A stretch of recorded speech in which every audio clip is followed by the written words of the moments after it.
As some of you may know, and we've even got some young people coming in at the back, that's brilliant. As some of you may know, we have a theme that's running through this year's festival that looks at writers' archives, and that's in a special partnership this year with a project run by Alison, Donnell, and Kai Miller on stage here, the Caribbean Literary Heritage Project. They've got a wonderful website which launched just this week with all kinds of resources for writers, for readers, for scholars, for librarians, and archivists. And I think a bit of description of what that project is will come out of the conversation. Alison also gave a talk about it yesterday afternoon. What we're here to talk about this afternoon is why, seriously, why do writers' archives matter? What's the point in saving all these old bits of paper, people's old floppy drives, people's used handkerchiefs, what are the kinds of strange things that end up in the archives? What's the point? Why does it matter to scholars? Why does it matter to other writers? So I will let Alison introduce the panel to you, but I'm just going to say that as the sharp-eyed among you may have noticed, we have had a little substitution up on stage. Bocas is always full of surprises, and one of the surprises this afternoon is that Shara Miller sends her regrets. She was not able to be here. But on very short notice, we are absolutely thrilled that Shara McCallum has stepped in. Now look at how clever this is. Sharon got replaced by Shara, and they even both have surnames starting with an M. So if you were not really paying attention, you are slightly hard of hearing, you might actually think nothing had happened. And we're particularly glad that Shara is here because, of course, she is the poetry winner of the 2018 OCM Bocas Prize. So let's give that a round of applause. I'll be hearing her read from her poems on Sunday afternoon, but this is a total lagniappe, something extra that we've got to enjoy this afternoon. So I'm going to hand over to Alison, and I'll just give them all a round of applause to welcome them, and we'll get the session started. Okay, thank you all for coming. As Nicholas said, this is kind of the first event of a partnership between the Bocas Literary Festival and the Leverhulme-funded Caribbean Literary Heritage Project. So I would also just say to you all now that on Saturday at 1:30, I think it is, there's going to be a really super panel where 3 writers who we've commissioned to go into the archives will be reading from their work, and Kai will be chairing that and commenting on that. So those are local writers working with local archives. And that's a really important, my idea very much is that our heritage isn't this, it sounds like dust in the mouth as a word, but heritage isn't something that is a piece of paper. Heritage is when we connect to it. It's what it means to us today. And the project's very much about that. So I just say a little tiny thing about the project before introducing the panel. Most academics work with very slender resources these days, particularly in the UK. And doesn't mean that we don't have big dreams. And one of my sort of dreams had always been to find the time and resources to go back into the Caribbean's literary past, to find out more about the names who've been kind of twinkles and glimmers. Sometimes I'd find the name of a woman writer but no work. Sometimes I'd find the work but nothing about her. So it'd always been my dream, really, to be able to have a project that could look seriously at this. And Kai and I worked together writing up a large grant application to the Leverhulme Trust, and it was submitted, and we both kind of thought, oh, well. And then I got the letter, and the Leverhulme are kind of such a wonderful organisation. They actually write to you, with, snail mail with a letter, and it arrived in my pigeonhole at work. And I phoned Kai up, and he said, what? They gave us the money?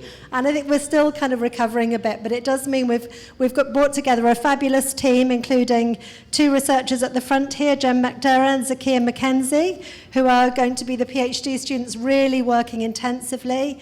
And very sadly, Marta Fernandez-Campa, who couldn't be here today, but has also been doing fabulous work on the project. So hi, Marta, I know you're following us on Facebook Live. So I'm going to introduce the panel, and everyone here is connected to us in some way, as well as being kind of seriously famous in their own regard. So Shara, who has agreed fabulously to join us today, obviously is a poet who's won many awards and fellowships, But most significantly for us at this event, she's the Poetry Prize winner for the Bocas this year with her fabulous collection, Madwoman. And if anybody hasn't read it or bought it, then you really must straight away. So thank you, Shara, for joining us. She's already confessed to me that she's very much invested in the material world of writing rather than the kind of constant self-curation of digital social media identities. So that's going to be a great thing for us to investigate. Evelyn O'Callaghan, who has been a long-time conspirator with me on these kind of questions of finding out about the literary past, who you will all know has made a very, very, very significant contribution to scholarship around West Indian literature and to the health and well-being of the University of the West Indies, where she's currently the Dean of Arts and Humanities. The fact that she's here today answering anything is wonderful. And Kai Miller, who I'm sure, again, doesn't need a long introduction, who is a Jamaican writer who's published poetry, short stories, novels. And all I will say is that last year he was the winner of the Bocas Prize with his novel August Town. But Kai also, importantly, for me at least, is a professor as well of Caribbean literature and is working as both scholar and writer. I guess you can't separate those two things when you go into the archives. So interestingly to think about that. So there are two dimensions really that I want to explore on the panel today. The first is that question of what do literary archives mean to us thinking about this thing called Caribbean literature. How have they shaped what we know? How have they shaped who we know, what we read, what is passed on, what is passed over? And that's really significant. I can see Jeremy pointing in the audience, and his Caribbean Classics series has changed that again by revisiting and reprinting a lot of material that was kind of eclipsed. And the second dimension is really to ask questions of the writers on the panel, to ask them to kind of go behind the scenes into the secret lives of their creative processes and compositions. So I'm going to start really by asking you both that first question. You know, what does it matter to you about archives and the literary history of the Caribbean? What's revealed by them and what's concealed by them? Kai, do you want to start? No.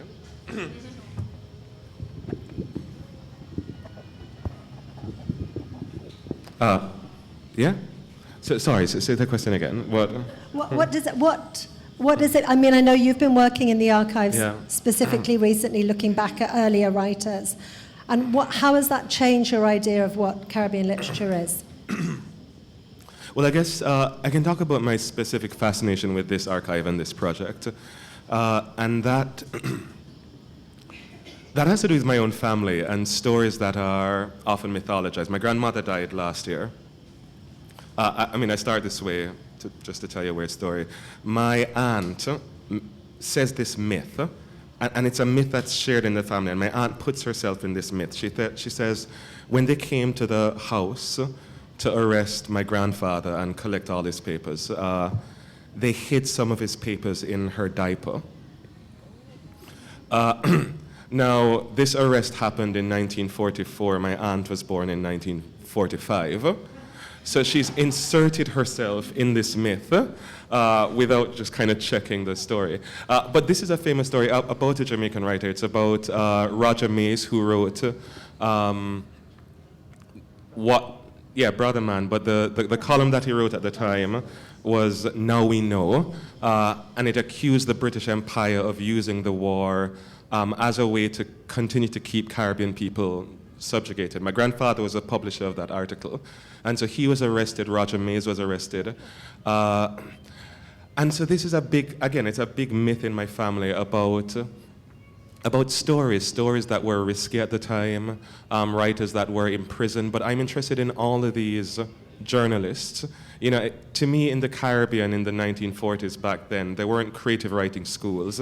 And all these people who were interested in nation, in what it meant to tell the story of who we are as Caribbean people, they were writing stories in the newspaper, in articles. So that newspaper was Public Opinion, which no longer exists. So how do you find that archive? How do you find these stories that Roger Mays was writing, that my grandfather was writing? He didn't become a published writer in the same way, but all of his contemporaries, Roger Mays, my grandfather, Percy Miller, Vic Reed, I'm interested in all of those stories. I guess it comes from a personal place because Roger Mays and Vic Reed become very important writers. My grandfather's stories are hidden, even though he was similarly arrested and in that trial. I guess I know personally of this silence and these stories that are hidden, and this ambition to write that didn't happen. So yeah, I'm interested in absences, archives, journalists who were trying to write creatively but couldn't go to an MFA. They started writing in the newspaper. And how do those early newspapers begin to narrate the story of who we are as Caribbean people? Yeah? Sure. I'm going to sort of piggyback on your comments, Kai. As you're talking, I'm sort of going back through my memory banks and thinking, when was the first time that I would have become aware of particularly newspapers or recordings made to preserve something? And for me, it's Louise Bennett. So when I come to that, I am in the United States, living in upstate New York, and it's very difficult to get access to these materials. But I remembered my grandmother had among her 4 books the Anansi stories of Miss Lou. So it's actually passed on to me in that form, these stories that she had collected, retold. I was then able to go and find some recordings of her, and I believe she also was connected with putting these in the newspaper as well. So it just struck a chord when you were speaking that it was foundational for me, actually, as a writer, as much as books that I was reading and poems that were influencing me, but particularly reading and hearing these stories and these voices in diaspora, being somebody who had carried so much of this with me through family histories that are migratory. And so I think I would say that maybe speaks as well to your comments about the absences. I felt, without knowing it at the time, I think that was partly what poetry could do, was to kind of take these absences and reconstruct them in some way. And so I think for me, that would be what I would say about the archives in that sense. Where I then would go with it is thinking again about newspapers. When I was working on my 3rd book of poems was the first time I began to think I needed to branch out more from my own family's history and the reconstruction of that, to really thinking about the time period in which I was living as a child in Jamaica and what was I living through, and how different my memory as a child, who my family ended up migrating in '81 to Miami, what was going on that I was kind of only peripherally aware of, and I went to the newspapers. And so I was looking again for validation of stories and of impressions that I had of the past, in which my family story and the very, very vexed period of Jamaican history into which I happened to be born at that time, I think I was looking for the archives in that sense, the newspapers, to guide me as a poet. So I'll just make those comments responding to Kai's and stop there for now. I think before I pass over, one of the things that really strikes me, both of you, I guess, have spoken about going to find primary sources, writings by writers in the archives. I mean, the other thing that the archives reveal is the encounters that those writers had in order to become, in part of their process of either publishing or broadcasting their work. And one of the really striking things that I discovered about Louise Bennett, who obviously was one of the few writers who migrated, spent time in the UK, and was involved with the BBC, was on the Caribbean Voices programme, one of those Nancy stories is read. And the commentator after the story says, wasn't that performed wonderfully by Miss Bennett?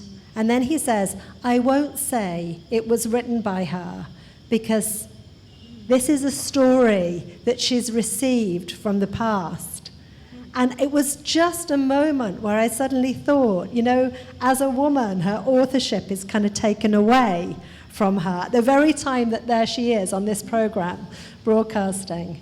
And I just wanted to connect that obviously to Evelyn's work, which has been very much about trying to recover women's voices, particularly early 19th, early 20th century women's voices, to wonder whether there is a particular vulnerability to women's writing in the archives. Well, Erna Broadbrae is here in the audience, and I'm going to be having a talk with her later, well, right after this panel. And when I went back to Jamaica after my university education, I was teaching as a junior temporary assistant, bottom of the food chain lecture. And Mervyn Morris introduced me to Erna Broadbrae's work. She had just published Jane and Louisa Will Soon Come Home. And that, I think, was a really pivotal moment in my academic life and my personal life, because I just fell in love with it. It wasn't easy, but I was hooked, and I've stayed with Caribbean women's writing ever since, really. But another visitor to the campus that kind of inspired me was Trudear Harris. She was a visiting African-American writer, academic, and she talked about early African-American women's writing in the US from the period of post-slavery and even earlier. And she was reeling off these names, Phyllis Wheatley, et cetera, that, you know, I thought to myself, well, if they are doing it up there, then there must be an equivalent corpus of writing from women in the Caribbean prior to the 20th century. It must exist. And I set out to find it. Well, that was the start of a long, long period. And unlike Shara, my problem was that I was in the Caribbean, but the records, the archives were in the diaspora. So, and in those days, my dear, there was no access to computer, and there was no digital nothing, and you couldn't find things easy. So I had to get on a plane and go, sometimes to the Library of Congress, where I was looking for one book, and when I found it, finally held it in my hand, which I shouldn't have because it was falling to dust, I discovered that, in fact, the Jamaican part of that was minuscule, and it was basically a dead end, you know. But you have to go through that time-consuming process. And eventually I began to find leads, and it was chiefly the primary sources that I was looking for, but then to find out about the writers after that, you know, to give them some kind of biography, was another journey. It took many, many years, but I cannot tell you what an exciting journey it was. When you find that lead and you access where it is stored, and you get there and you get to look at the book of those people who are telling about your world as it was then, 100, 200 years ago. It's recognizable, but it's not recognizable. It's fabulous. It's a fabulous experience. I think it's a really interesting observation, because in many ways what our project is kind of arguing for is preservation and access. So obviously those are most demonstrably succeed by digitization, by what could be a real democratization of sources. And any of you who know the Digital Library of the Caribbean, I don't know if you ever use that as source material, Shara? So what? Right. So, and it does really democratize. It's a great resource, as particularly in this age where the privatization of discoverability is becoming more and more of a concern. You know, there are gateways where we have to pay to get to everything. And so, but on the other hand, exactly what Evelyn says, for me, the kind of excitement of being an archival researcher is not going on to the Digital Library of the Caribbean. However much I commend, admire, treasure their work, it's actually finding the physical paper. So, for example, again, going back to the Caribbean Voices archive, there's a letter that Edwina Melville, who was the maternal aunt of Pauline Melville, the first woman in Guyana to have a tractor license. Those are the kinds of things you can find out from the archive. Finding her stories is much harder. But she writes a letter to Henry Swansea, and she talks about how the paper has absorbed the citronella oil that she has to use to manage the flies. And just that whole kind of encounter with the feel, the smell, the handwriting, the kind of touch of the past, I think is something, because it's, in a way, there's quite a contradiction between the specialness. Yeah. Do you want to talk about the materiality at all, what, in terms of newspapers? No, I'm very happy going through the, but also, I mean, some of the newspapers that I have to look up, they're not. You have to look through that kind of weird screen thing because you can't physically touch them anymore. But I was just thinking about what's hidden in archives, and I guess for us, part of it is not just the stories that are hidden. And I think writers, we all go back to archives to get a feel of a place that we were writing about, what it was like at the time. Sorry, but the president is coming. But now is this, should I wait? Okay. Yeah? All right, back on up. Yeah, I guess it's a sense that there are writers who are lost in the archives, and that's where they are now. It's not just their stories, it's the writers themselves, that we all come from, large communities, and in any given moment there are several writers jostling and talking to each other, having conversations, blah, blah, blah. And after a few years, only, a handful of those writers are remembered. And who was lost, and why were they lost? Were their stories important? Did we not pay enough attention to them at the time, value them enough? And I think that's the exciting thing when you find writers who are lost, and they're still there waiting to be found. Their stories still have potency, and it probably wasn't at the time or to be read. It's like that magic of when they found Zora Neale Hurston. It's like, how could you lose a writer so incredible? And I think we have, that's happening in the Caribbean. We have writers, Una Marson for a while. But yeah. Yeah. And actually talk just about on the Una Marson, actually one of the elements of Una Marson's work, even though she's really well recovered now, that's very little is known about, is her performance work, the plays. And in Jamaica in 2016, I was there on a kind of Marson trip, and Diane Brown, the children's writer, wrote to me to say, my grandmother was in one of Una Marson's plays. And she bought the programs from those plays. And then suddenly it was revealed the theatres they were put on, the actors who played in the roles. And I think those kinds of, like the ephemera, the kind of programs and things, are the things that really, really feel almost disposable because at the time. So I would, those are the little treasured moments. And I guess theatre or performance poetry maybe is particularly vulnerable to being lost. I would say so. I don't know for sure. It's not my area of expertise per se, but yeah, perhaps. Oh, the voice, even the voice of... The voice? The voice. Yeah, I mean, increasingly it seems to me there are these digital projects that are resisting that and that are collecting voices, and so the digital age has done an incredible job with, and I look always to younger generations, there's a bit of feedback here, sorry, who I think are much more adept with these technologies, more forward thinking, not just in a functional way adept, but actually can conceive of what can be done with them next. So I'm rather hopeful about the performative elements. But like a number of you have spoken, I'm particularly interested in the materiality of things and of the paper that you keep talking about, and of just what it means to touch the past, to physically be able to hold something that is yellowing at the edges and is crumbling. And so there have been moments in my life where so much in my personal family's even archives were lost, that when I come across even the one photograph or the two photographs I have of my father, it's like this whole world opens up for me.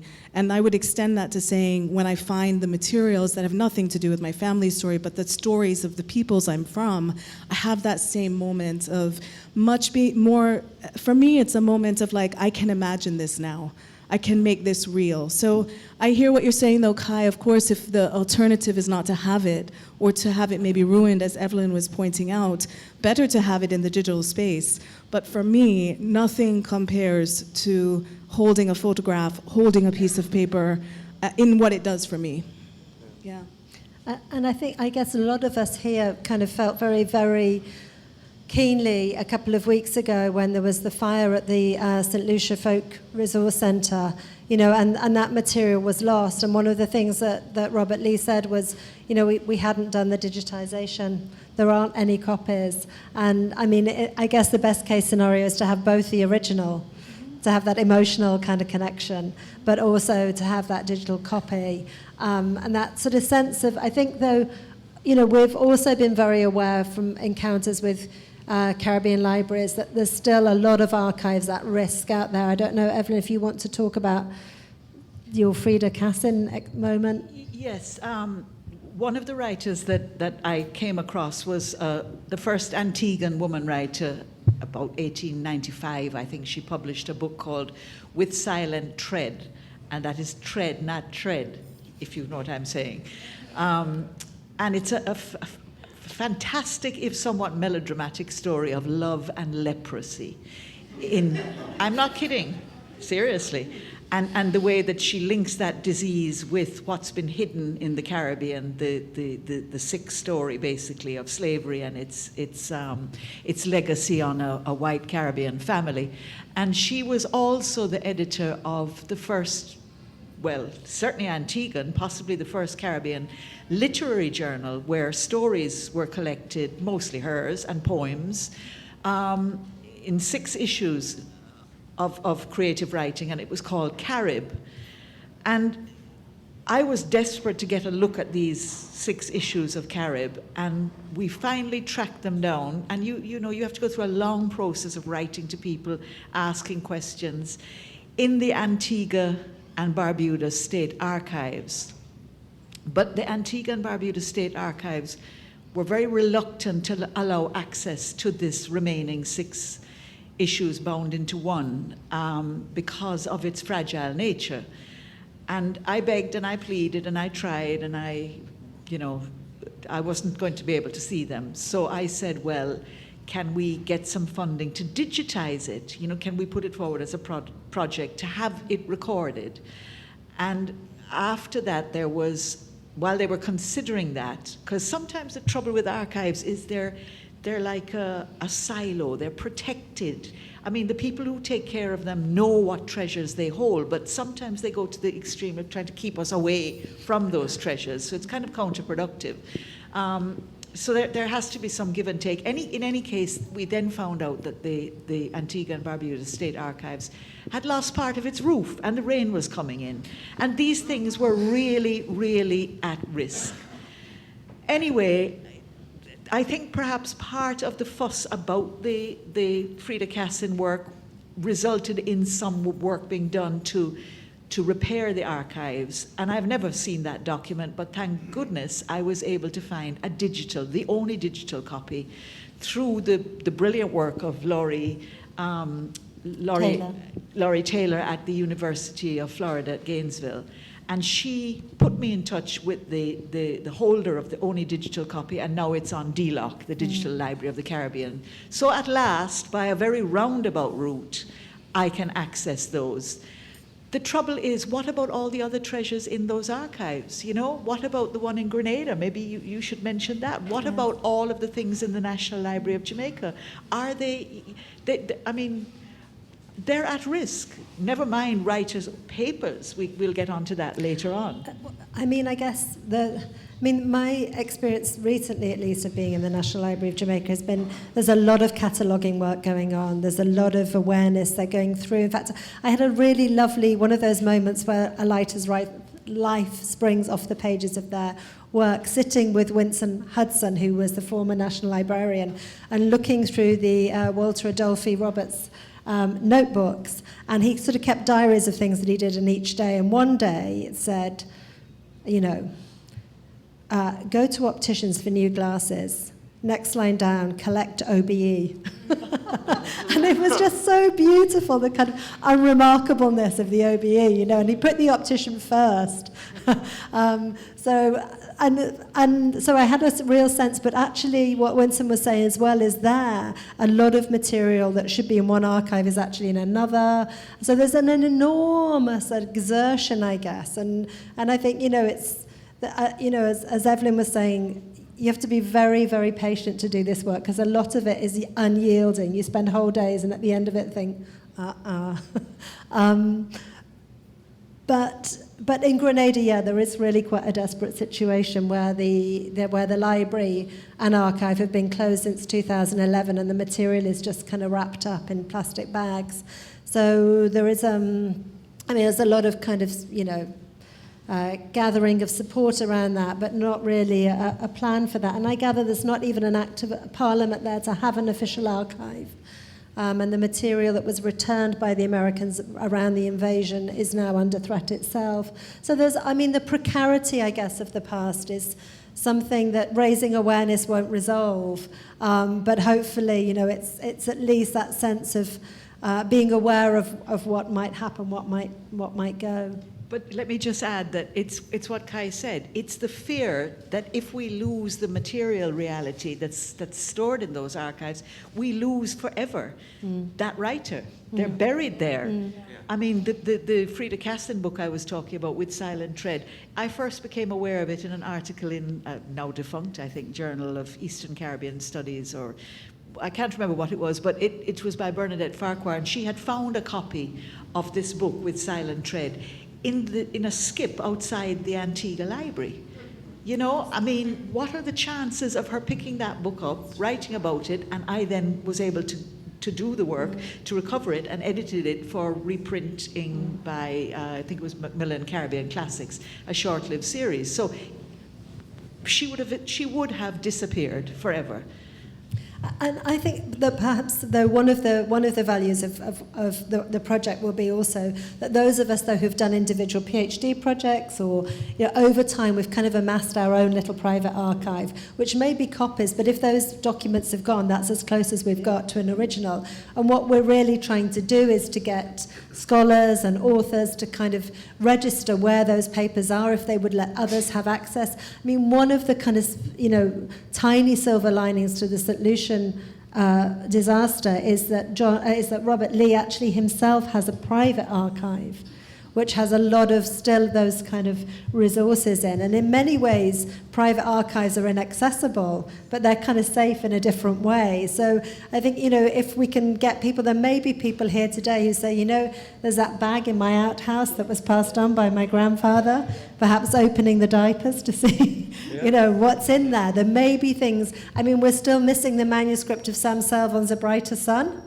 Where, you know, there are some really kind of serious pieces of literary heritage missing, but also all of the Caribbean Voices stories that were sent and not published were returned to the writers. So some of those may be, you know, still in drawers or attics. So maybe this also becomes a kind of call for us as a community of people who care about Caribbean writing to kind of think about gathering and registering where those papers are.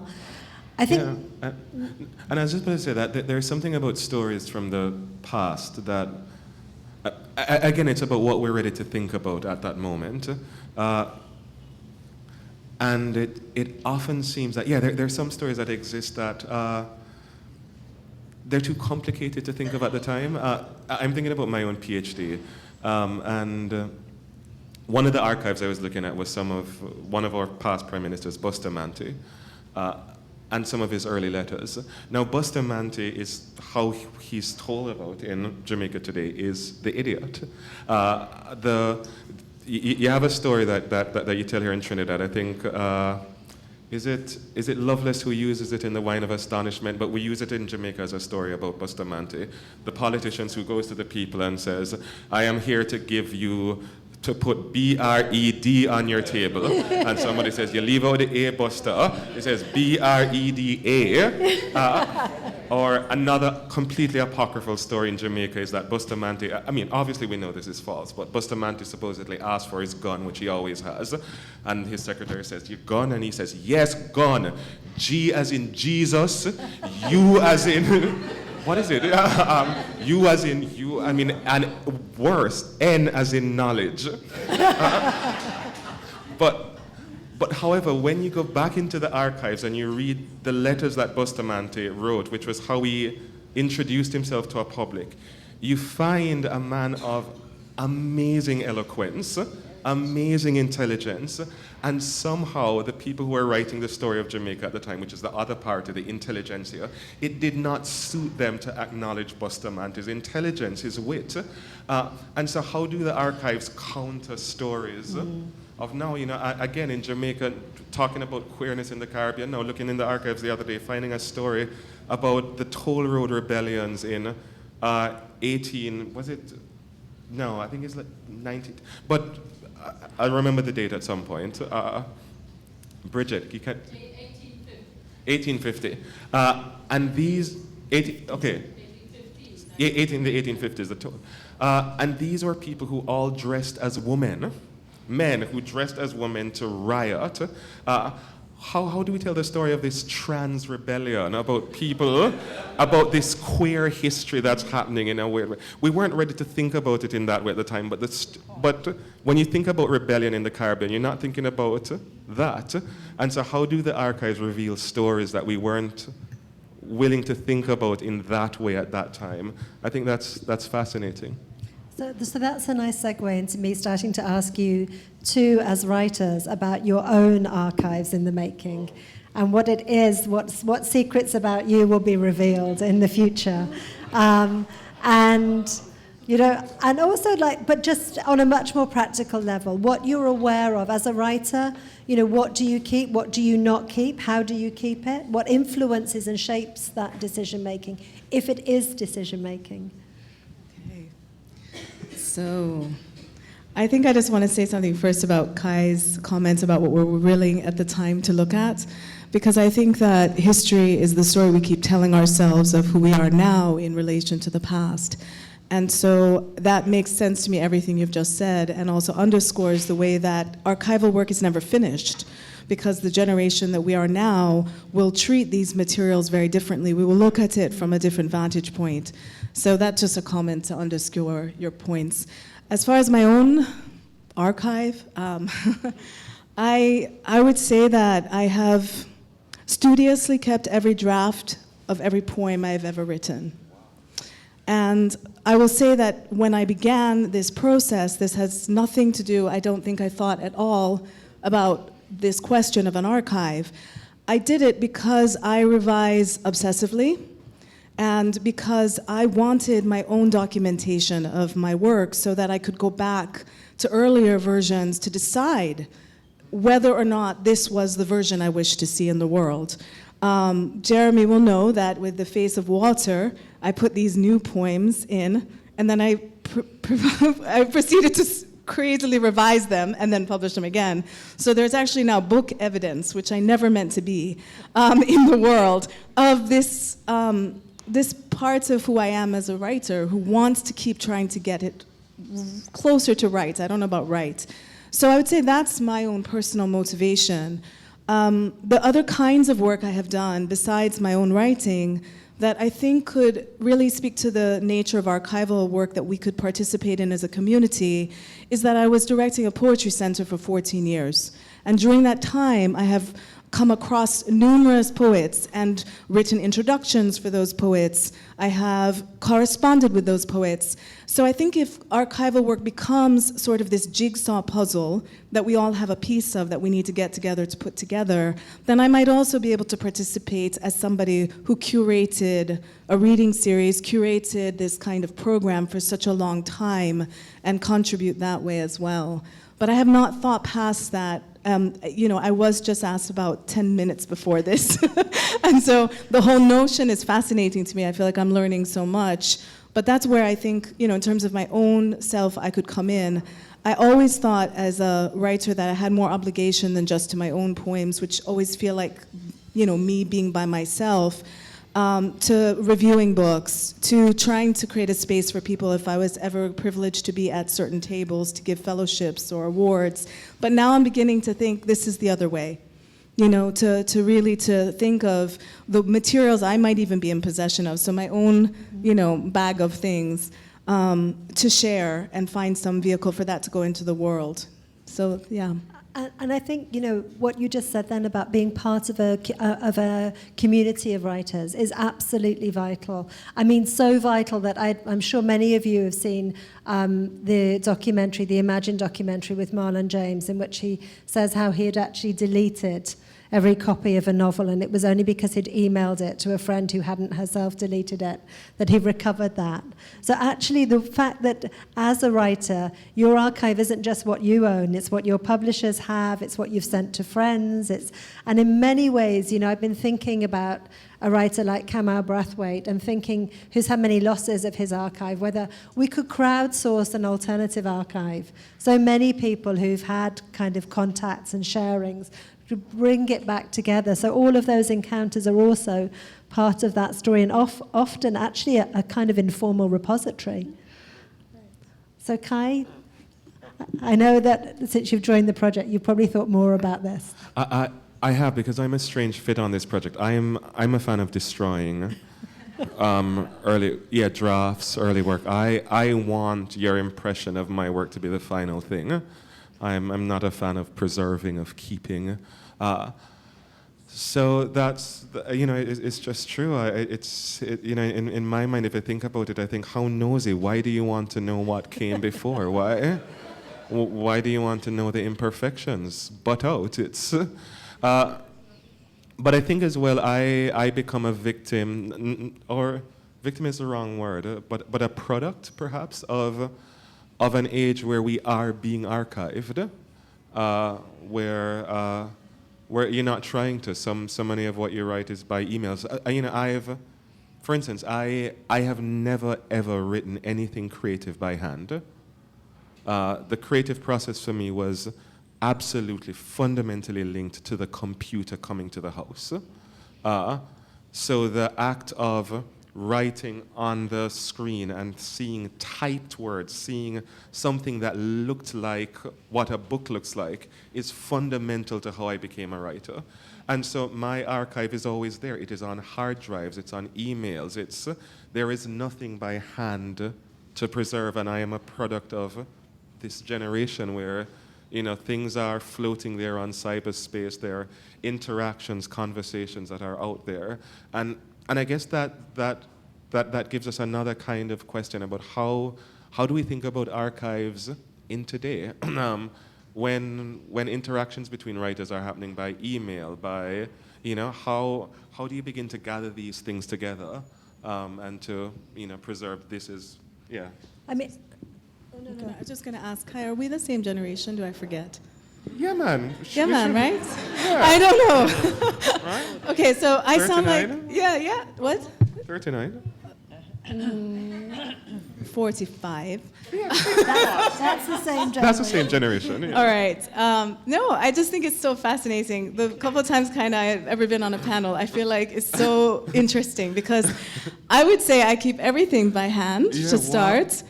And that, and also that I agree with everything you said about the curation that happens no matter what you do now. Mm-hmm. But I don't participate in that world of social media at all.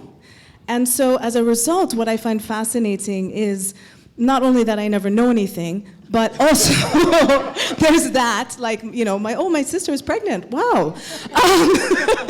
But also that there is this really interesting space we're all talking about between, there's the writing and what you can learn by seeing drafts of a writer's work, but as much as anything, I think we're talking about the persona of the writer now.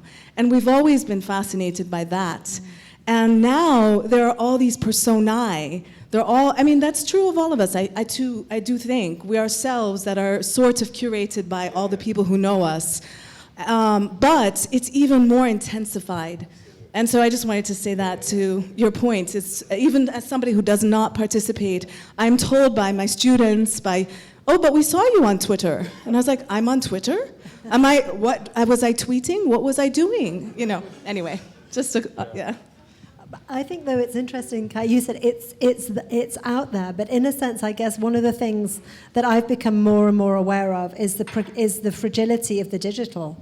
So actually, we think that there is, because, it feels so real in our lives, but actually the weight of that material is very, very fine. And I know that the writer Naomi Alderman was archiving all her interactions with her, I think it was with her agent, via Facebook Messenger, and when they updated the app, she lost everything.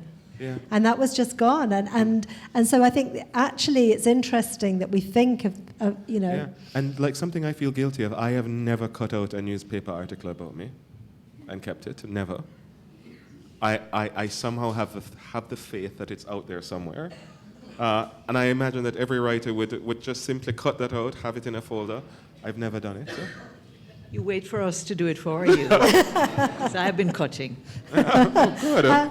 Can you share some of them with me?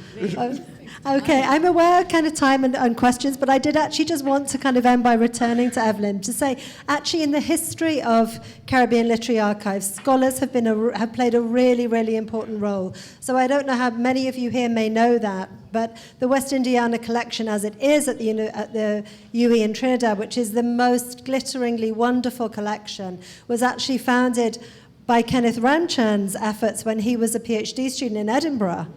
And he actually persuaded the then Vice-Chancellor to purchase the manuscript material for, I think Wilson Harris's manuscripts were bought for £750 in the mid-60s.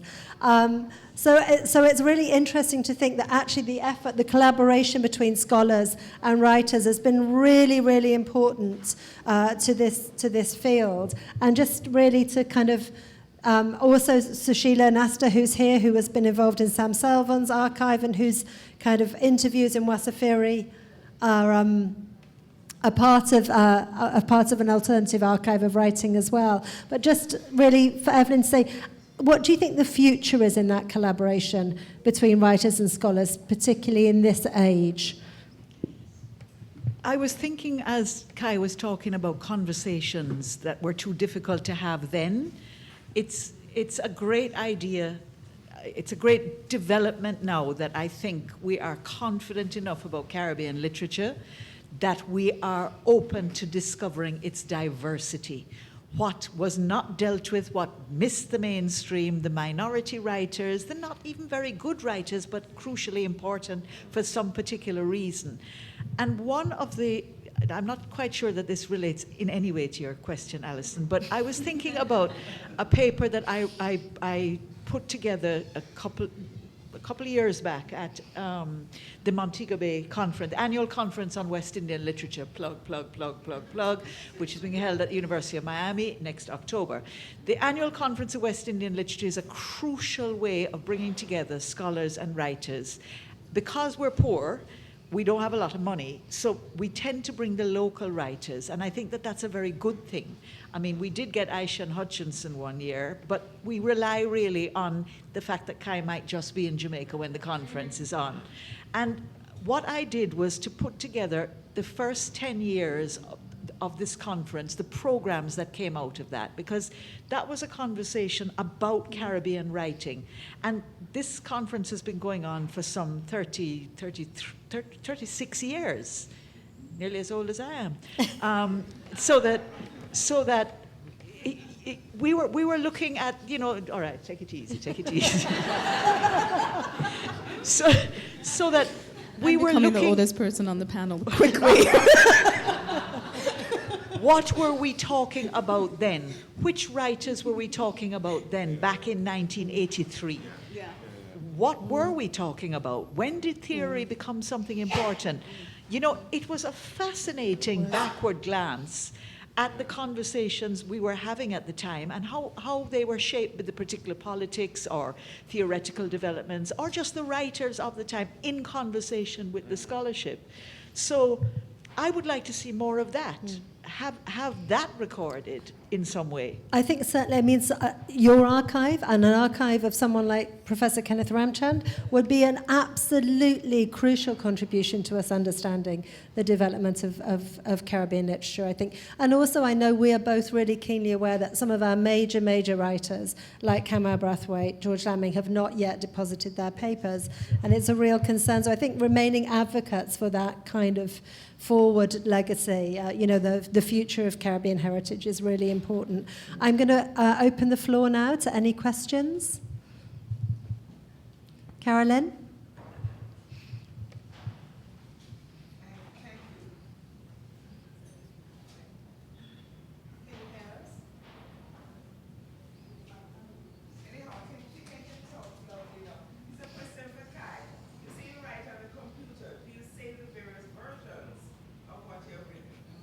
They are saved, but I don't mind when they're lost. I don't when I get that far. But yeah, yes, they're. But again. Save them. You just save them in a file, or. Yeah, but this again this idea about what is ephemeral. You pass through so many computers over the years. So lots of files are lost forever on some old computer on an old hard drive, way back. I mean, probably never to be recovered. The Beinecke Library has those old hard drives, so they can recover them. Jeremy? Sorry, okay. Neither a question nor really a comment, but just a little announcement I thought that was appropriate to make at this session, particularly in relationship to the St. Lucia Archives, which is just to report the news that Garth St. Thomas has just very recently died. Oh. So there is, I don't think his papers are anywhere. I think, Robert has some manuscript material, I think, but not all of it. So, that kind of question again. I mean, in many ways, I think spreading the word that there are precious objects amongst us all is very important. So, Sheila? Thanks very much for that. I just had two questions, really. One is to pick up on what Ev was saying about looking back to the 80s, when you were looking through those programs, those material histories of events. And to ask a general question, really, about how you, in a project like this, decide, which spectacles you're looking through. What are you looking for? How does that determine how you read the archive? And the other question in relation to that would be, the people in the libraries who create the archives or who catalogue them, certainly on a big project I was working on Asians in Britain, where we were looking at about 100 years of archives, what we found when we were doing that detective search was things just weren't there because they'd been put in the wrong place. Or, so if we're looking for Asian sailors, they weren't there, if you looked up Asian sailors. But if you look up Lascars or you look up some other name, you might find them. So how do you educate people who are doing the cataloguing as well to create these archives? So there's two questions. I think we kind of both had particular interests. So mine was on finding the women writers, and all of those questions around names are so live. In fact, Zakia was saying to me, or maybe Jen, just on Wednesday in the archive, do you know Elsie? And I said, I think maybe that was her married name. She was Elsie Hutton. But the whole question about finding people through names, I'll let Kai talk about what his focus was and why. Oh, well, you know why my focus was. I've said that already. But yeah, what I find particularly difficult is, well, again, when a newspaper closes, where does that archive go? But it is more straightforward, just because I am looking for names. But I guess there are always problems. What happens when they write under pseudonyms, which they often did? What happens when they publish stories that just came without any kind of tagline or byline? So oftentimes these archives that I'm looking at, they haven't been catalogued at all. It is just a morass. It is just waiting to be catalogued. So it's not even asking the librarians, how do you catalog this properly, but when do you catalog it? How do you catalog it? Under which categories do you create a catalog? And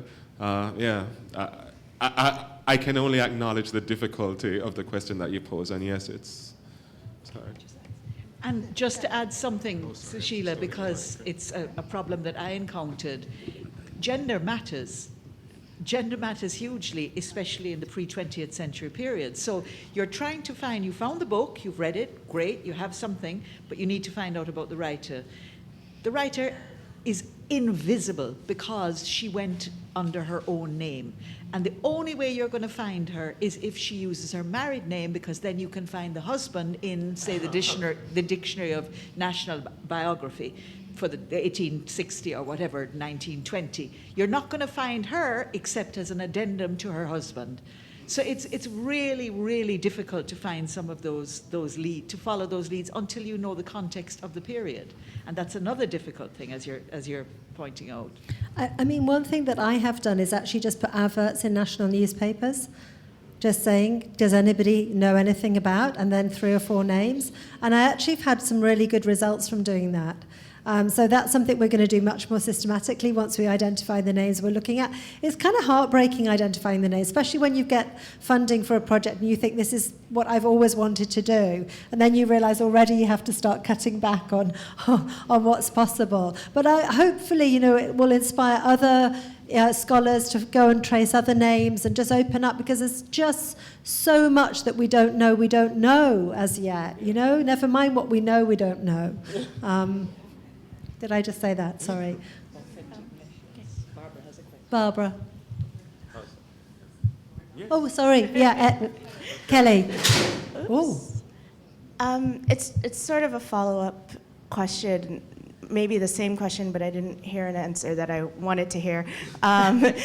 It's the question of, so archive is for preserving, but there's also the selection. And so I'm still not clear on with the project that Alison and Kai are doing, what the selection process is in the preservation. So, we have the bag that we carry around and we say we have it.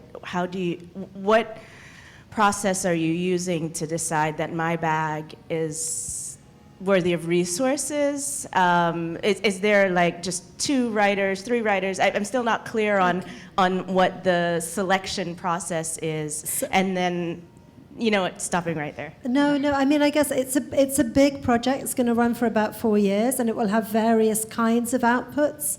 So the 2 PhD projects are dedicated, one to recovering women writers, 1940 to 1980, and the other writers who were also journalists, 1940 to 1980.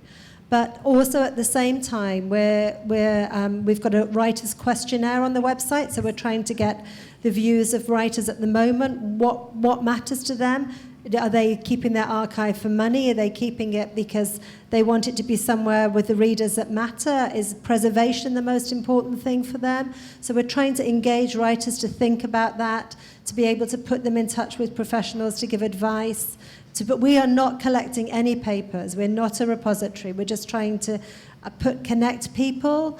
And then also we've been asking writers for their 10 questions about literary heritage, trying to kind of uncover the views. We're commissioning writers to go back into the archives, to work creatively, to kind of refresh heritage in not a way that's at all directed. That's completely open for them to do. Then we're building a location register so that you'll be able to go on a writer like Wilson Harris and find out that he has 12 boxes in Austin, he has 1 box in Indiana, he has 2 boxes in Cambridge, he has manuscripts in Jamaica, he has letters in Sussex. You'll be able to kind of map where those locations are. So in a way, we hope the project will live on beyond the 3 years and be adopted by somewhere like DLOC, or to be able to be adding. So everything will be open access, and we're hoping that everyone will help enrich those information sources by working with us. Yeah, but just to take your question from another angle, Kelly, I think the question presupposes a kind of faith that there will be a selection. And sometimes approaching the archive, you just want to find anything. And at that point, I'm not being selective at all. I am open to just finding. And rather than the faith of there being multiple people to select from, there's the fear that you're going to find nothing. And so at the very beginning, I think you approach with this openness. Well, first with fear, and then if you find a selection, if you actually find something and then multiple people to select from, then that other question becomes relevant. But I think at the beginning, when you really don't know what's there, and again, you don't know what you don't know, you don't really know if anything is there, you are approaching an archive as an act of faith that I will find something. And so you don't put on that, well, I don't put on those criteria of, well, no, I won't select you yet. I think I'll focus on you because I just don't know what's there at all. So, yeah. And we're hoping that what we can't, in a way, select, we raise the awareness about. So even if, obviously the PhD students need to be selective at some point to be able to pass the exam. But actually, we're blogging about lots of the materials we find and trying to locate them and talk about them so that actually we surface awareness of resources that we may not be able to actually do the academic stuff of publishing on. Thank Barbara. you. Yes, I was wondering whether the issue of privacy sometimes creates, I don't know, it seems very slippery to me. Because I was thinking, for example, when Kai was talking and saying, well, of course, what I want out there is as near as perfect as I can get. I can understand that. And I know there are things that I might have written that I really don't want anybody to look at. On the other hand, there are things that the rewriting of it is instructive when you look at where you've come from. Sometimes I've been blessed with wonderful editors. So sometimes you get an editorial comment or suggestion which makes a tremendous difference to what you're doing. And it's the sort of thing I think should be preserved. Although there may be people who would not really want that preserved. And the other aspect of that is sometimes in contact with a friend, a good friend, sends me a poem or two that she has written with some of her comments. That might be something one day that would be good for our archive, but I'm not going to send her private note to me, to you. Well, I suppose I could ask. But that's the sort of thing I'm wondering. Do you find yourself with a sort of slippery problem of where what should I put in, and is this all right? Where do I stop at? Do you want to say anything about that, Evelyn? No? Well, I guess, yes.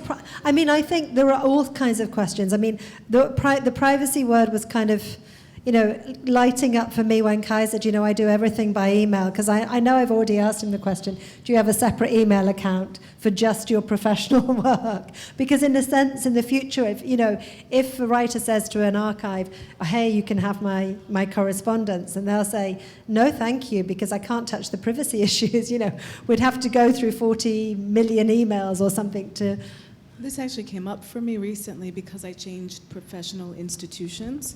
And because I did not have the foresight when I began using email when I was like maybe 24 years old to think about this. And so the university I worked for, Bucknell University's policy is to destroy everything. So and I did, even before this panel, begin to think about what is in those emails. I have never separated them. Those kinds of correspondence I was talking about, what would I lose? Or with, people in this room, I'm looking at like conversations I've had with Jeremy I might want to go back to, for example. It really troubled me. So I went to superhuman efforts to try to figure out how to resolve this, but it was a legal issue that I lost. And so in terms of what occurred, I now have the choice to trust Google over a academic institution preserving access to materials, because their concern, and I'll just be very clear, was that there might be email information about a student, particularly their student identification number. This was the concern. So it's not a small question, actually, in the digital age. I don't know how to resolve it. I was able to figure out a way to get most of the emails, but there's years that are gone, and I don't know what the answer is, but it's a very vexed question for archivists now with digital materials. Yeah. My advice is work on people that are long dead, then you don't have a problem. But, well, actually you say that, but even working on it turns out that family friends of Una Marson had given poetry to Erica Smilowitz as a Marson scholar years ago that were not in the papers that were given to the National Library. No one knows where the papers given to the National Library came from. Or when they arrived. They arrived in the 80s, but no one knows who gave them. So maybe some of you do, actually, but I don't know. So I mean, that question is really interesting. But in a sense, did she mean for them to remain private? Did she just not think about, so those, but I think it's very, very difficult. But Nicholas and I were talking about this yesterday, and Nicholas said, listen, everyone knows if they don't burn it, it's up for grabs. So...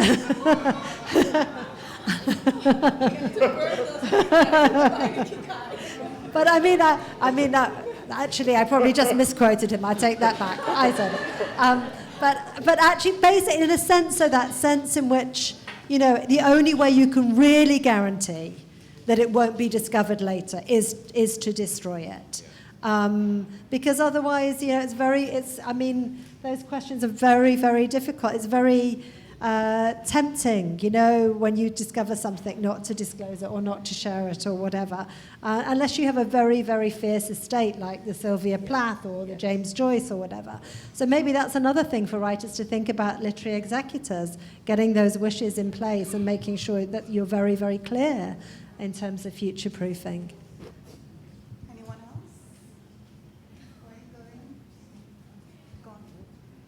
No? Okay. Oh, there is one at the front here. Just a moment. Not really a question, so much as a comment. Sorry. Oh, thank you.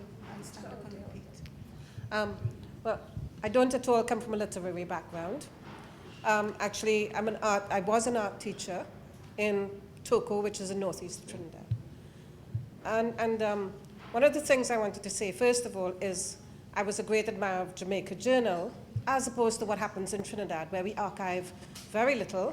And I really was a great admirer of the way in which the Jamaica Journal people, and 3 of you at least, I don't know if all 4 are of have Jamaican connections. In Trinidad, we have no sense of archiving. We see archiving as something, evidence that must be hidden and destroyed. I once knew a very old Trinidad artist called Amy Leong Pang, who was at the beginning of the Trinidad art movement. I got to know her towards the end of her life.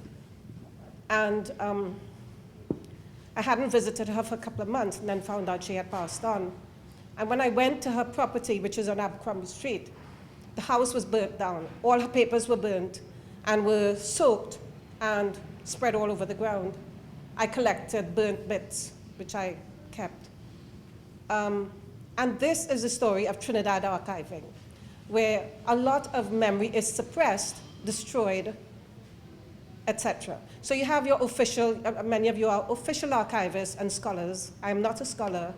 And a lot of archiving, it takes place by private people keeping letters, family treasures, etc. Now we started a little museum in Toko to try and collect what we can from that angle. And I'm shocked at where I get material. For instance, we got an old newspaper from the Second World War when victory was declared, from someone whose grandmother had kept it in Tobago. And because of the Tobago-Toko connections, we were able to get that original newspaper.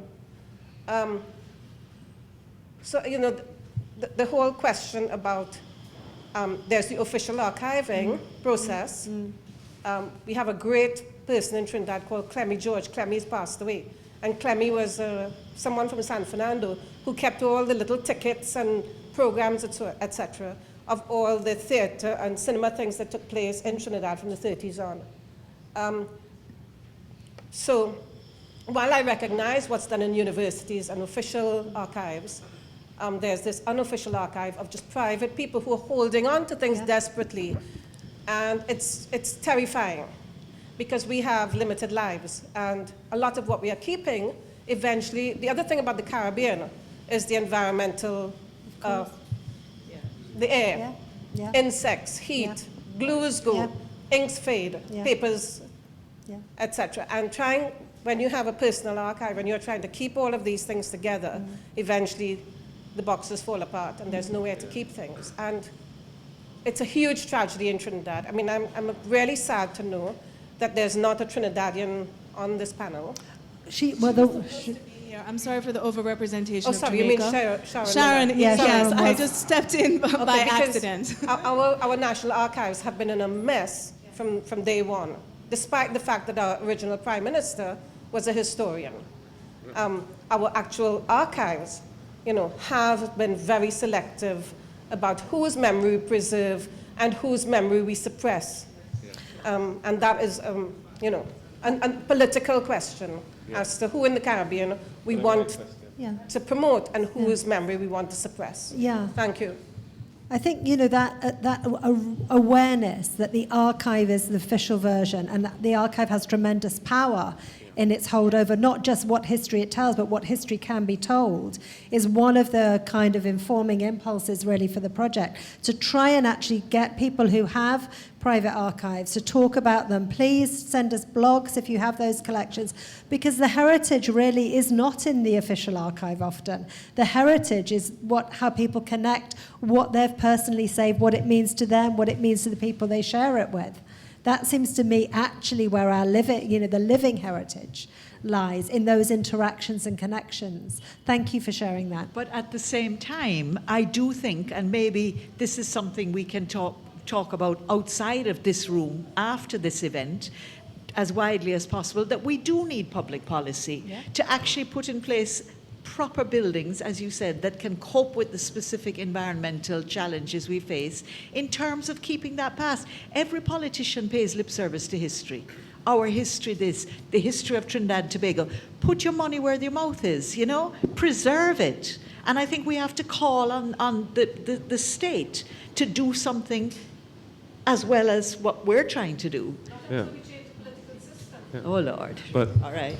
But I guess I'd only say in addition to that, I guess in my mind, I don't think of these terms as, I don't think of an official archive, and I don't think we think of it in this project. I think about official narratives, official narratives that come out of an archive.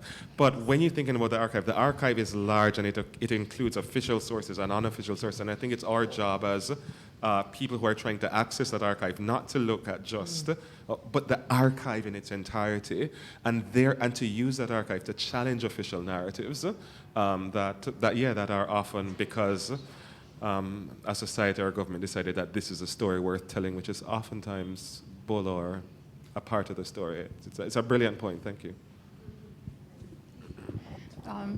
Just a sort of side note on the last speaker about the Trinidad and Tobago archives. With great respect, the statement, the National Archives of TNT are a mess, would have been true 20, 25 years ago. I don't know if the speaker has recently used the National Archives, but I use them all the time. And there is a decent building, and although the National Archives is significantly under-resourced, and I think that's probably true of National Archives everywhere in the region, they actually do a tremendous amount and have for the last 20, 25 years with the inadequate budget they have. The materials are there, they're available, the staff is helpful, and they certainly have gone to great lengths to try to conserve the materiality of the old newspapers and the other documents and to do some digitizing. The other thing is, I completely agree with her, and you all have made the point, that private, quote-unquote, archives, the things people own in their houses and their attics, are tremendously important. But I think it's equally important for the holders of those materials to think about, before it's too late, donating them to one of several institutions that now exist, I'm speaking about Trinidad and Tobago, where those materials will be very carefully curated and preserved.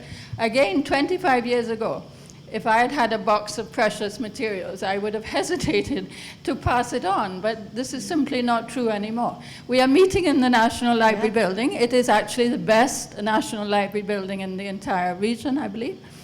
And the Heritage Library owns and curates several private papers and collections, some literary people, some not. The University of the West Indies Library has vitally important literary and artistic collections and so on. And the National Archives, although its main responsibility, of course, is government records, it does also accept those papers. So I don't think the situation today is quite as dire as the other speaker suggested. Thank you, Bridget, for that. And I would say, actually, that the University of the West Indies and NALIS have been kind of partners with us in partly hosting this, but certainly the West Indiana collection. And we're actually hoping that we will be able to enrich the archives there, that the research that people do or the stories that people come and tell us about private archives can actually go back and fold into those. So those archive folders symbolically empty with just those names that we found may start to kind of fill up over the course of the project. But certainly, I've worked with Helena Leonce. The brilliant Lorraine Nero came yesterday to talk to young writers and gave us a guided tour. And their work has been kind of absolutely fundamental and inspirational to us. I'm definitely going to have to wrap up now. I can see all kinds of people giving me a stare from the back. It's been such a pleasure. Thank you for your thoughtful questions. Thank in particular my wonderful panelists. Shara has a double top marks, not just for keeping her drafts, but also for stepping in at the last minute. Thank you to Evelyn and to Kai. And please do mark the Saturday event at 1:30 where you will hear the stories from the archive. Do stay here. Next up, again, is Prof. Evelyn O'Callaghan talking to the absolutely fabulous Jamaican writer Erna Brodber. So thank you, everybody, for coming.